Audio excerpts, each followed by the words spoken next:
느헤미야 6장 1절부터 14절입니다.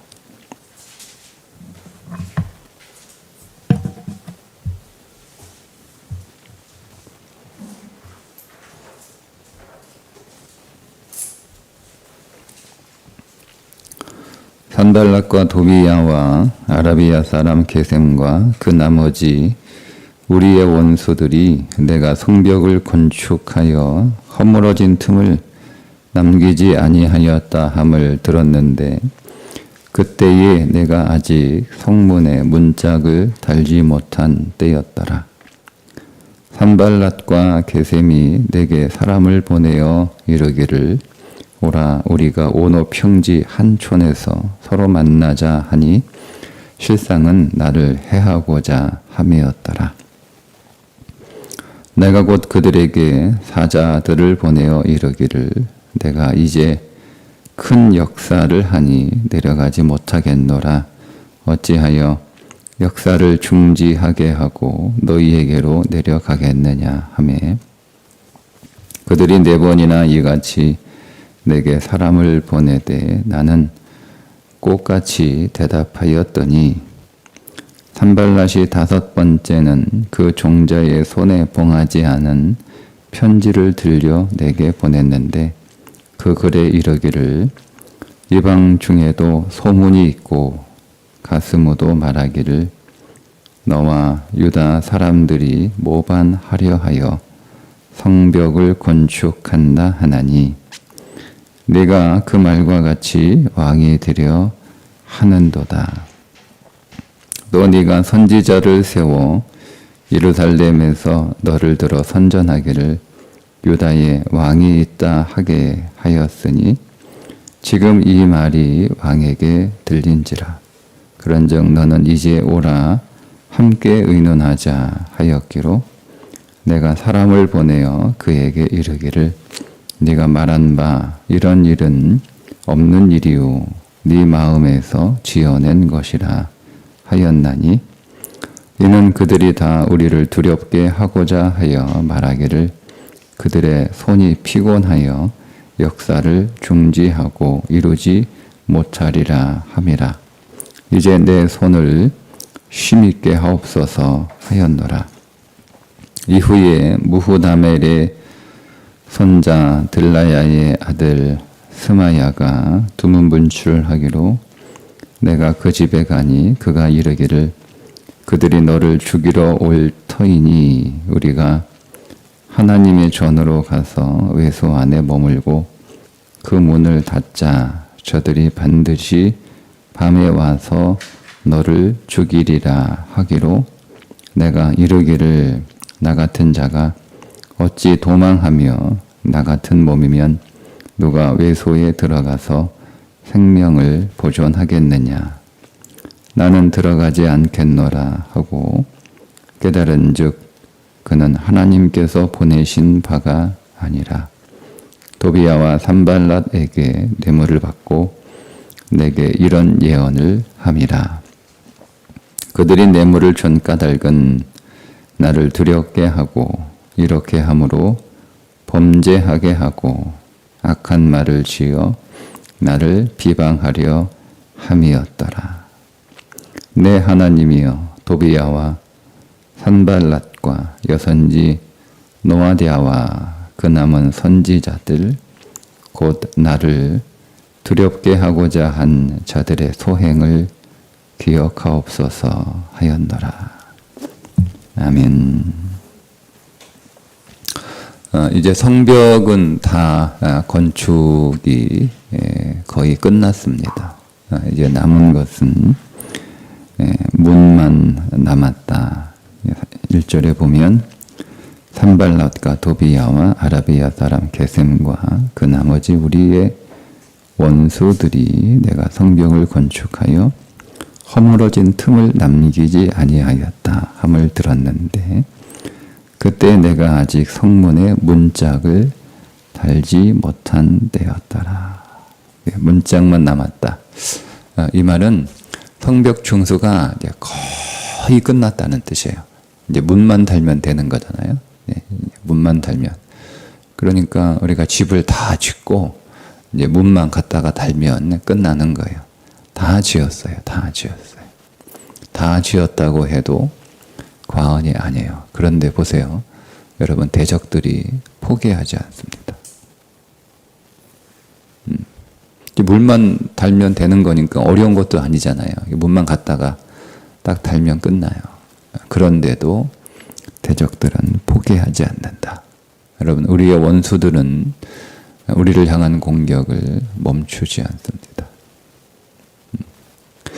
이제 마지막 무엇을 공격하느냐? 느헤미야를 공격합니다. 느헤미야를 공격하는데 세 가지 방법을 써요. 사례를 모의하고 헛소문을 퍼뜨리고 느헤미야의 측근을 포섭합니다. 이거는 시대가 지나지 않아도 변하지 않는 원수들의 술수입니다. 네, 항상 레퍼토리가 똑같습니다. 언제나 그렇습니다. 언제나 교회 지도자들을 넘어뜨리는 레퍼토리는 항상 이 세 가지입니다. 첫 번째는 사례를 모의하죠. 2절에 산발랏과 게셈이 내게 사람을 보내어 이르기를 오라. 우리가 오노 평지 한 촌에서 서로 만나자 하니 실상은 나를 해하고자 함이었더라. 네. 느헤미야를 죽이려고 이제 모의하는 거예요.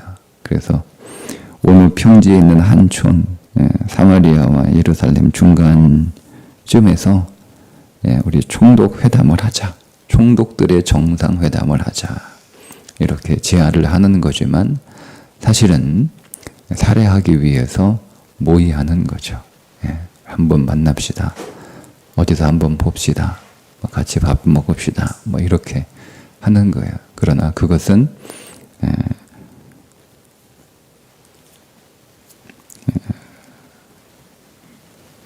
실상은 나를 해하고자 함이더라. 이렇게 느헤미야가 말한 것처럼 본래 의도는 느헤미야를 죽이기 위한 것이었습니다. 느헤미야가 그 사실을 아는데 그 자리에 나갈 리가 없겠죠. 그래서 너무 바빠서 시간이 없다. 못 내려간다. 이렇게 거절을 합니다. 그러자 두 번째 방법, 헛소문을 퍼뜨립니다. 자, 5절에 산발랏이 다섯 번째는 그 종자의 손에 봉하지 않는 편지를 들려 내게 보냈는데, 자, 산발랏이 느헤미야에게 편지를 하나 보냅니다. 근데 그 편지를 봉하지 않았다. 인봉하지 않았다. 그러니까 편지를 인봉하지 않고 보내지 않아요.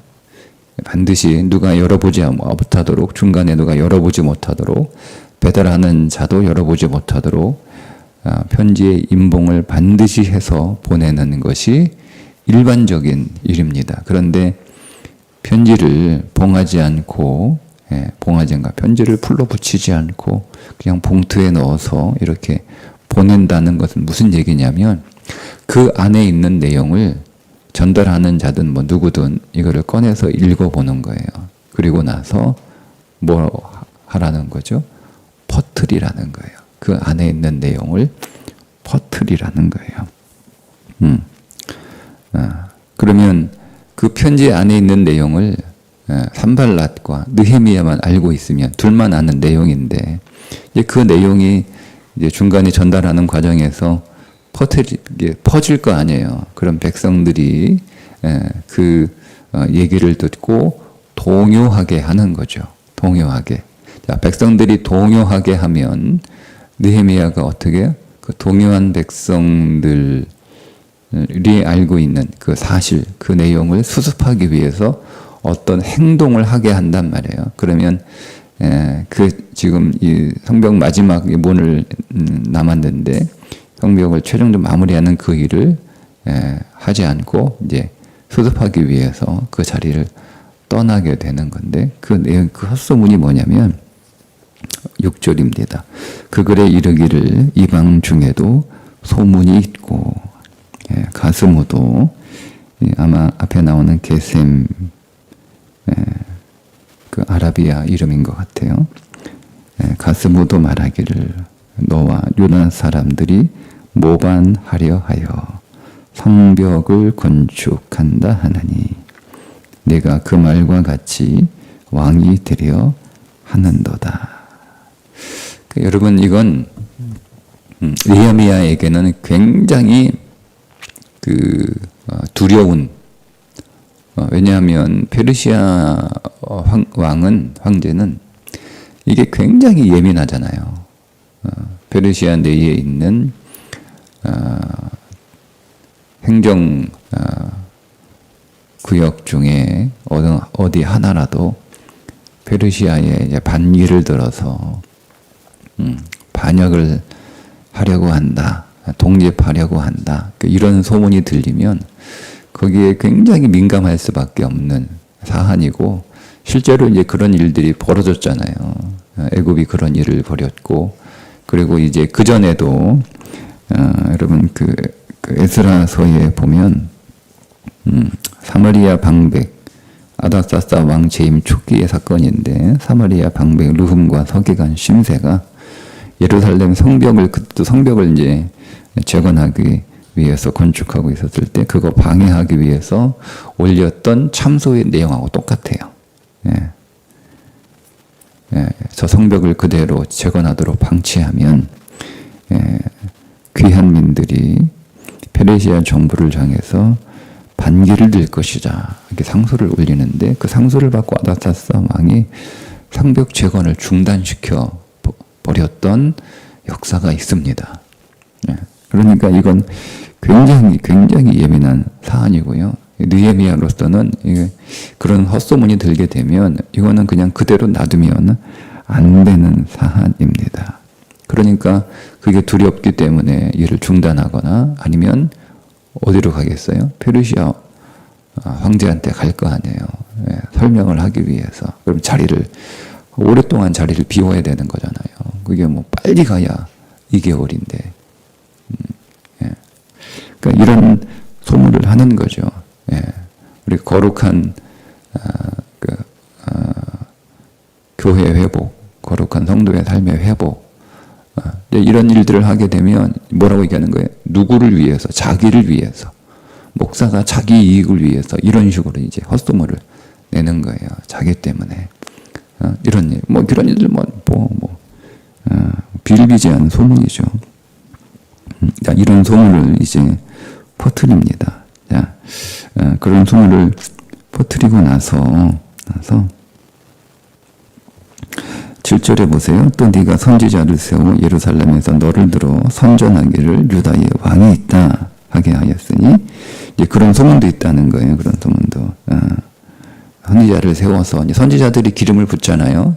다윗, 사울 이렇게 기름을 붓잖아요. 그렇게 했던 것은 선지자를 세워서 나에게 기름을 부어라. 내가 이스라엘의 왕이라고 기름을 부어라. 이런 일을 하고 있다라고 소문이 지금 돈다. 그러니까 이 문제에 대해서 우리가 함께 모여서 이제 의논하자. 이렇게 이제 다시 보내는 거죠. 이게 터무니없는 음해성 소문이잖아요. 그죠? 근데 느헤미야가 여러분 뭐라고 얘기합니까? 8절에 내가 사람을 보내어 그에게 이르기를 네가 말한 바 이런 일은 없는 일이요 내 마음에서 지어낸 것이라. 가지 않아요. 거기에 반응하지 않아요. 이거를 해명하기 위해서 설명하지도 않아요.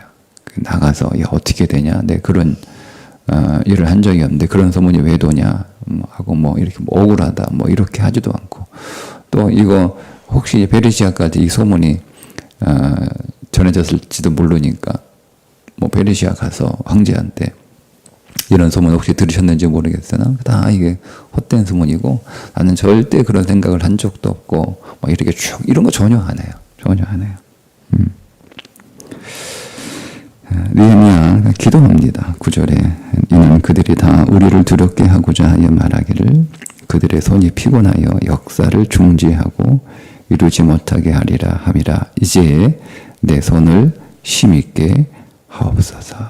하나님, 뭐 이런 살해 위협 내가 두려워하지 않고, 이런 헛소문 내가 신경 쓰지 않고, 내가 여전히 마지막까지 끝까지 이 성벽을 중성하는 일에 이 일을 하나님 내가 다 끝낼 때까지 나에게 힘을 주시옵소서라고 기도하는 거예요. 반응하지 않습니다. 그러니까 이제 세 번째 어떤 포기하지도 않아요. 얼마나 여러분 끈질긴지 그래도 포기하지 않아요. 그래서 세 번째 그들이 강구했던 방법은 느헤미야의 한 측근이었던 것 같아요. 10절에 보면 무후다벨의 손자 들라야의 아들 스마야가 두문불출하기를, 두문불출하잖아요. 이게 얼굴이 안 보이는 거예요. 얼굴이 안 보이니까 느헤미야가 좀 걱정이 돼가지고 찾아가잖아요. 그죠? 그러니까 둘이 좀 막역한 사이였던 것 같아요. 뭐 안 그러면 여러분 뭐 그 사람 눈에 띄나 안 띄나 보이나 안 보이나 뭐 신경 쓰겠습니까? 근데 여러분 정말 친하면 하루라도 좀 이렇게 안 보이면 신경이 쓰일 거 아니에요. 이게 왜 이 사람이 안 보이나, 갑자기 어디 아픈가, 무슨 일이 있나 하여튼 찾아갔단 말이에요. 내가 그 집에 가니 그가 이르기를 그들이 너를 죽이러 올 터이니 우리가 하나님의 전으로 가서 외소 안에 머물고 그 문을 닫자. 저들이 반드시 밤에 와서 너를 죽이리라 하기로. 그러니까 여러분 이 스마야가 사주를 받은 거죠. 그래서 두문불출하는 거, 두문불출. 왜 두문불출하겠어요? 이런 위협이 그냥 내가 소문으로 들은 게 아니고 실제 그런 위협이 있다라고 하는 것을 내가 이미 사실을 확인했기 때문에 내가 밖으로 나갈 수가 없어서 내가 이렇게 숨어 있는 거다. 내가 집안에 숨어 있는 거다. 이것을 이제 어떤 정당화하기 위해서 숨어 있는, 안 나가고 있는 거예요. 그리고 이제 느헤미야 찾아오는 거죠. 그리고 얘기하는 거죠. 우리가 하나님의 전으로 가서 외소 안에, 외소가 이제 성소입니다. 성소 안으로 들어가서 우리가 큰 문 걸어 잠그고 거기에서 우리가 좀 숨어 있자. 우리가 여기 이렇게 있으면 언제 적들이 와서 한밤중에 우리를 살해하고 우리를 죽이고 그렇게 할지 모른다. 이런 얘기 하는 거예요. 근데 여러분 이 스마야 보세요. 이 할아버지와 아버지 이름 나오잖아요. 무헤다벨, 들라야, 스마야. 다 이게 신앙적 이름입니다. 무헤다벨, 하나님께서 더 좋게 하셨다. 들라야, 여호와께서 구축하셨다. 스마야, 여호와께서 들으셨다. 다 신앙적 이름이죠. 그러니까 할아버지도 아버지도 자기 이름도 다 이게 믿음의 가문이에요. 믿음의 가문의 출신. 그러니까 이 믿음의 가문의 출신을 포섭을 한 거예요. 뇌물을 줬다라고 나오거든요. 뇌물을 준 거예요. 12절에 깨달은 즉 그는 하나님께서 보내신 바가 아니라 도비야와 산발랏에게 뇌물을 받고 이런 예언을 함이라. 뇌물을 준 거예요. 그래서 굉장히 위험하다. 상황이 굉장히 안 좋다. 그래서 언제 적들이 우리를 공격하고 우리를 살해하려고 그렇게 우리에게 올지 모르니 이렇게 그냥 집에 있으면 너무 위험하다. 뭐 아무리 부하들이 경계를 서고 보초를 서고 해도 우리가 너무 위험하니까 가장 안전한 장소인 성소 안으로 들어가서 일단 우리 몸을 좀 숨기자. 적들이 좀 잠잠할 때까지 저 이제 성문만 달면 되는 거니까 뭐 금방 끝날 거 아니냐. 그때까지만 우리가 숨어 있으면 된다. 이렇게 하는 거예요. 근데 여러분 이게 왜 문제가 되냐면 성소, 외소가 성소라고 말씀을 드렸죠. 자, 성소는 제사장 외에는 들어갈 수 없습니다. 어떤 이유라도 성소 안으로는 들어갈 수 없습니다. 그러니까 율법이 금하고 있는 그 율법을 어기게 하는 거죠. 그러니까 죄짓게, 한마디로 죄짓게 하는 거예요. 죄짓게 하는 거예요. 그러니까 궁지에 딱 몰아넣는 거죠. 그리고 그 일을 하지 않을 수 없게끔 만들어 놓는 거예요. 그 불가피하게, 그러니까 다 설명이 되잖아요. 당신 왜 제사장도 아닌데 왜 성소에 들어갔냐? 당신이 제사장이냐? 왜 들어가냐? 아니 왜 지도자가 하나님의 말씀을 이렇게 어기냐? 왜 그랬냐? 라고 이제 백성들이 막 따져들면 적들이 나를 죽이려고 하는 살해 위협이 너무나 구체적이고 너무나 커서 계속 나를 압박해 와서, 만약에 내가 다 건축하지도 않았는데 무슨 일이 생기게 되면 이게 다 일이 허사가 되는 거 아니냐. 그래가지고 내가 잠시 순조롭게 일을 끝내기 위해서 잠시 그냥 내가 성소에 몸을 피한 거다. 아니 성소에 피할 수 있다고 하지 않았냐. 물론 피할 수 있다고 말씀하고 있어요.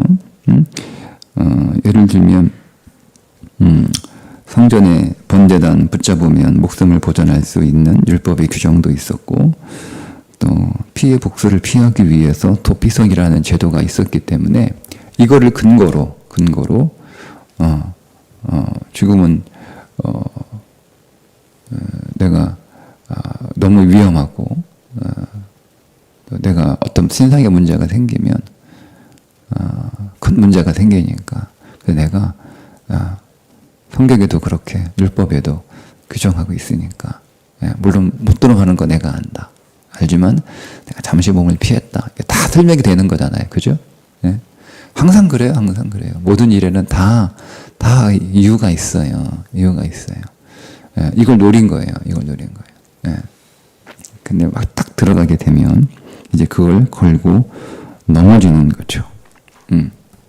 성소보다 더 안전한 후진자가 없기 때문에 그 성소를 피하자라고. 근데 여러분,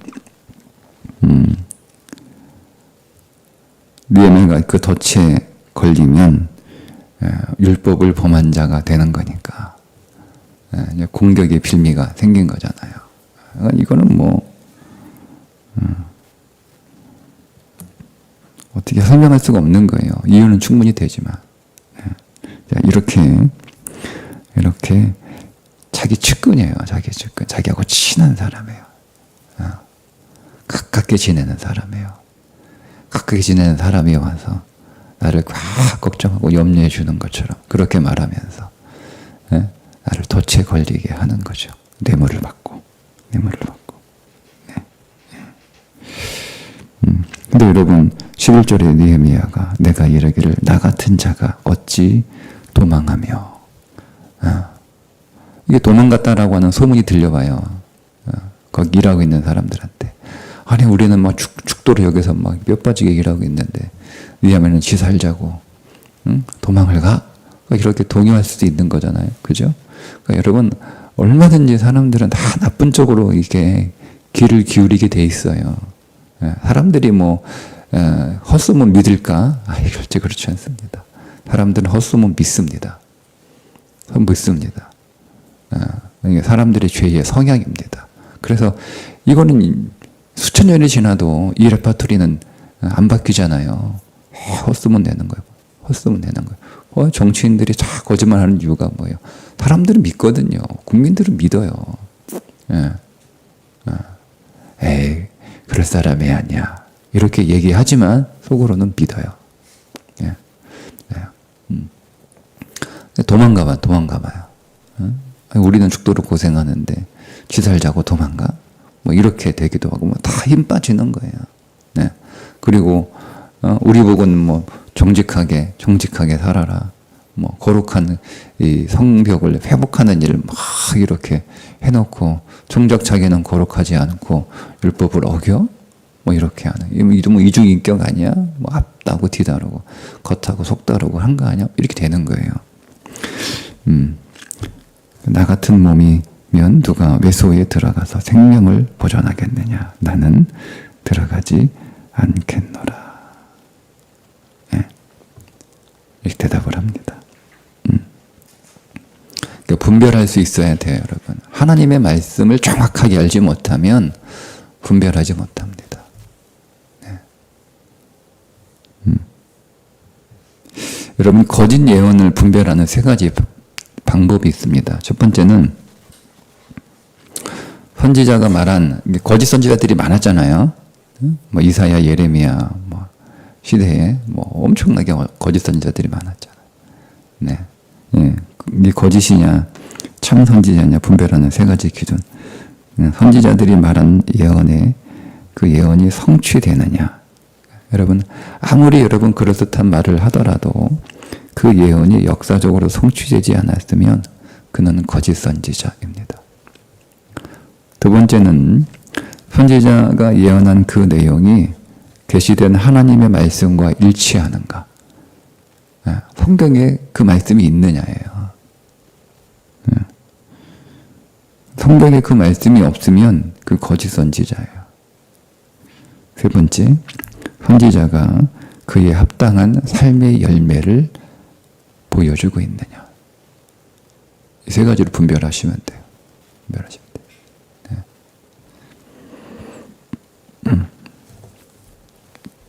네. 이 말씀에 대한 지식이 없으면 우리는 넘어갈 수밖에 없습니다.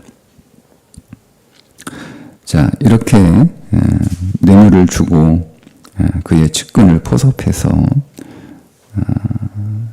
느헤미야를 범죄하게 한 목적이 나옵니다. 세 가지 목적. 13절에 그들이 뇌물을 준 까닭은 나를 두렵게 하고, 느헤미야에게 두려움을 주기 위해서 두렵게 하는 거예요. 근데 여러분, 느헤미야가 이 덫에 걸리지 않았던 이유가 뭐죠? 느헤미야는 하나님을 두려워하는 사람이었어요.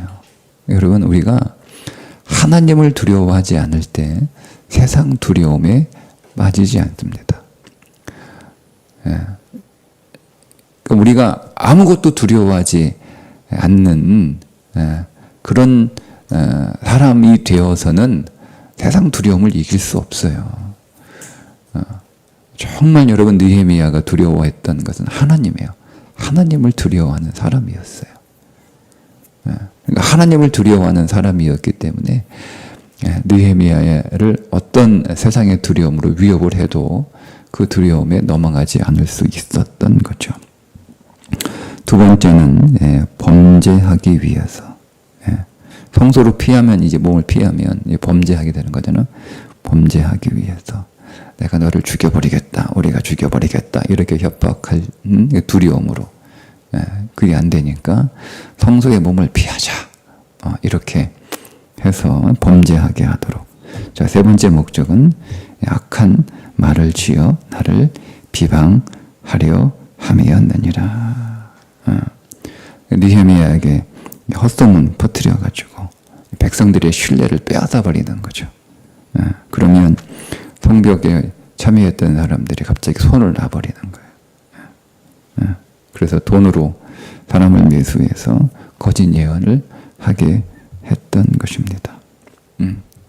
자, 여러분, 오늘 말씀처럼 우리는 끝까지 이 정도면 내가 거룩한 삶을 살고 있구나. 내가 이 정도면 내가 성도다운 삶을 내 안에, 내 인생 안에 거룩의 선이 회복되었구나. 여러분, 우리가 안심할 수 없어요. 사단은 결코 포기하지 않아요. 마지막 죽는 순간까지 우리를 공격하고 우리를 유혹합니다. 그리고 이 사단의 레퍼토리는 시대가 지나도 변하지 않습니다. 여러분을 두렵게 합니다. 헛소문 퍼뜨립니다. 여러분, 범죄하도록 유혹합니다. 여러분, 여기에 넘어가지 않도록 항상 말씀에 깨어 기도하심으로 여러분 안에 견고한 믿음의 방패가 여러분 항상 여러분 인생 안에 구축될 수 있기를 주님의 이름으로 축복합니다. 기도하겠습니다.